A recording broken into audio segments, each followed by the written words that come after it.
မင်္ဂလာပါကျွန်တော်ဒီနေ့ရောင်းချပေးမယ်နောက်ထပ်နိုင်လေးတစ်လုံးကတော့ G-Shock GA 900 LD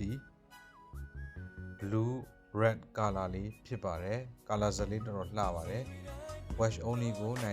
98.99 အသစ်လိုအတန်လေးရမှာဖြစ်ပါတယ်ခင်ဗျာဒီနိုင်လေးကိုကျွန်တော် showcase အသစ်လဲထားပါတယ်ခင်ဗျာ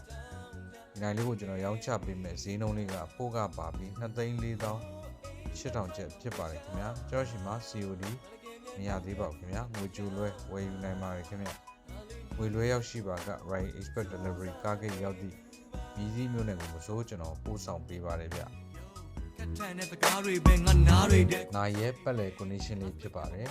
showcase အသစ်လဲထားတာဖြစ်တဲ့အတွက် showroom ကဝယ်သလိုအသစ်လိုအတန်လေးရမှာဖြစ်ပါတယ်ခင်ဗျာ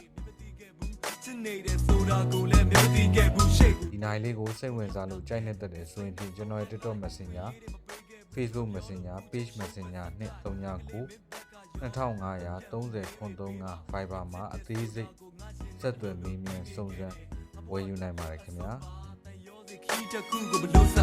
နိုင်လေးရဲ့ size တစ်စီကတော့4သိန်းခွဲအထက်မှာရှိမှာဖြစ်ပါတယ်ခင်ဗျာကျွန်တော်ရှိမှာ showcase အသစ်နဲ့တစ်လိုအတန်လေးကို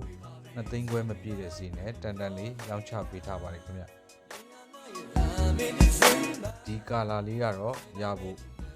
မလွယ်တော့ဘူးเนาะကျွန်တော်ဒါပထမဆုံးရတဲ့ G900 မှာဒီကာလာလေးပထမဆုံးရတဲ့အလုံးလေးဖြစ်ပါတယ်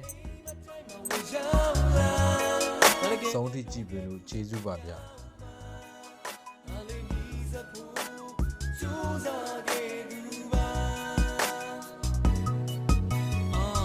ပြောတဲ့စကားလေးတွေပြီးတော့မင်းကြည့်တဲ့အမုန်းကြီးတွေပြီးတော့စိတ်ကောက်တဲ့အပြုံးလေးတွေမပြောက်ပြစ်လိုက်နဲ့အရင်တိုက်ထားမတင်မတ်ပဲဖြစ်ခဲ့တဲ့အဖြစ်ပြက်တွေငါလေးတန်ဖိုးထားမယ်မင်းတယောက်ပဲချစ်ခဲ့ခုချိန်ဒီငါလေးအမှန်ရိုး